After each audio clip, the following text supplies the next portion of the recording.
आंवला को हम वन उपज से निकाल करके कृषि उपज में शामिल कर देंगे, जिससे कि हमारे किसानों को उससे बहुत बड़ा हित होगा।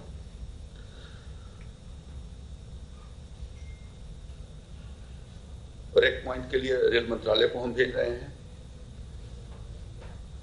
और अलग से हम दलहन के फसल के लिए भी मिनी किट, निःशुल्क मिनी किट दिए जाएं। उसके लिए जल्दी ही हम कैबिनेट के भीतर अपना नोट लाने वाले हैं और इस पर भी आजकल में एपीसी साहब से मेरी चर्चा हो करके और उस संदर्भ में, और जैसा मैंने आपसे कहा था कि 2 करोड़ हम नर्सरी उगा करके किसानों को उपलब्ध कराएंगे, साथ साथ में उनको सब्जियों के मिनी किट भी देंगे। इन सब की व्यवस्था हम लोग आने वाले दिन में करने वाले हैं। ये वर्तमान अवर्षण की स्थिति को देखते हुए सरकार ने जो कदम उठा रही है उसके बारे में आपके सामने एक मैंने बात रखी है।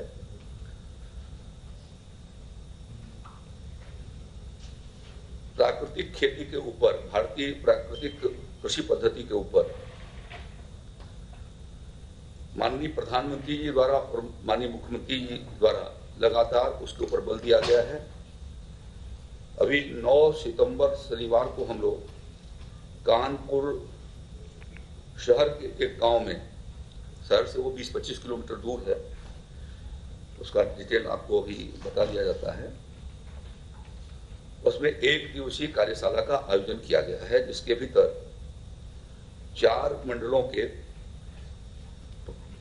प्राकृतिक खेती करने वाले, नमामि गंगे के भीतर गंगा मां के किनारे के जो 5 किलोमीटर के परिधि के गांव हैं उनके किसानों का, और परंपरागत जैविक खेती जो चल रही थी, परंपरागत कृषि योजना के अंतर्गत जैविक खेती, ऐसे सारे किसानों का एक वहां पर 1 दिवसीय कार्यशाला का आयोजन हुआ है, जिसमें हमारे मुख्य सचिव भी उस कार्यशाला के भीतर रहेंगे, हमारे एसीएस साहब भी रहेंगे। वहां पर ड्रोन का भी डिमॉन्स्ट्रेशन किया जाएगा, जिससे कम लागत में ड्रोन तकनीकी का इस्तेमाल करके हम कैसे लागत को कम कर सकें और पैदावार को बढ़ा सकें, इस दृष्टि से वहां पर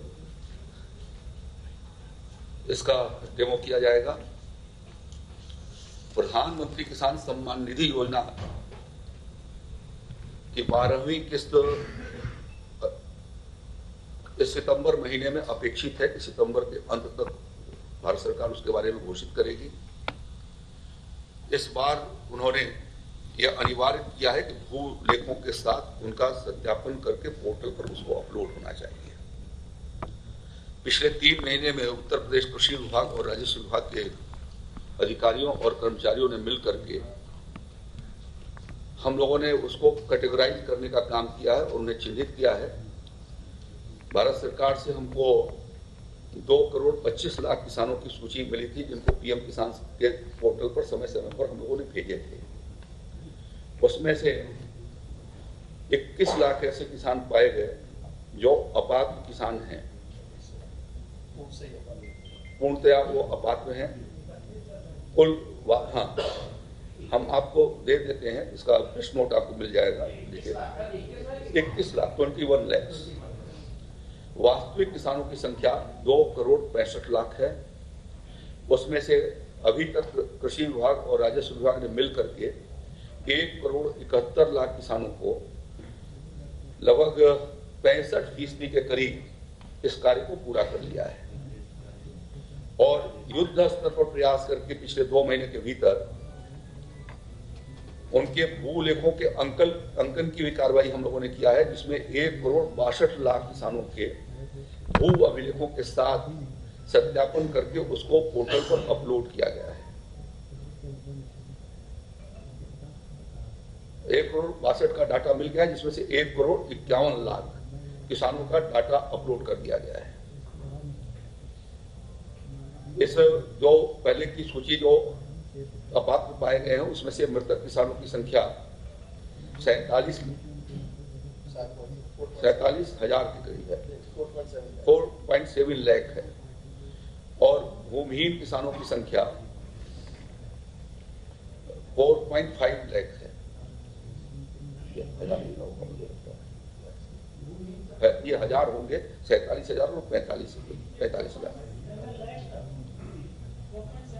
नहीं, वो 1000 हो गए, उन्होंने गलत प्रिंट कर दिया है। वो 46,000 और 45,000 लगभग 1 लाख के करीब ऐसे संख्या होगी।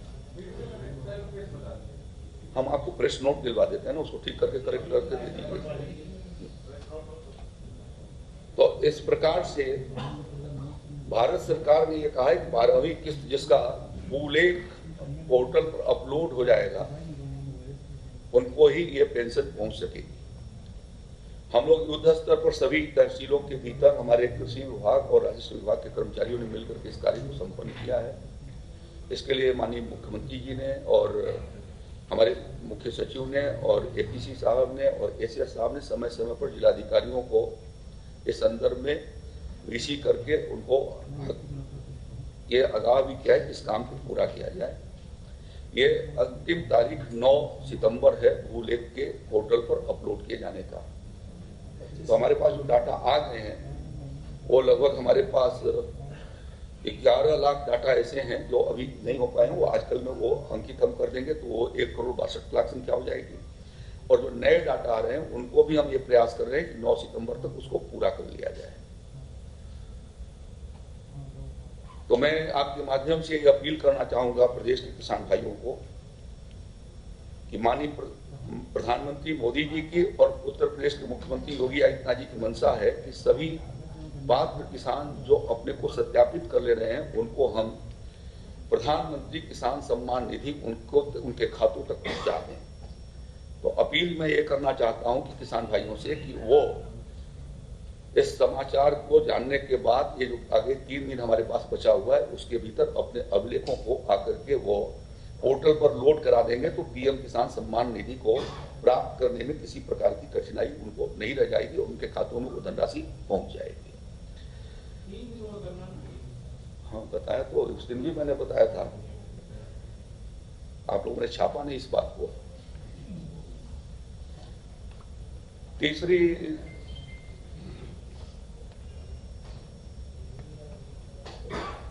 उत्तर प्रदेश में योगी आदित्यनाथ जी की सरकार आने के बाद कृषि विज्ञान केंद्रों को सक्षम बनाए जाने की दृष्टि से हमारे प्रदेश के भीतर 89 कृषि विज्ञान केंद्र हैं और इन 89 कृषि विज्ञान केंद्रों पर पिछले 5 सालों में हम लोगों ने 200 करोड़ रुपया उनको स्वीकृत करके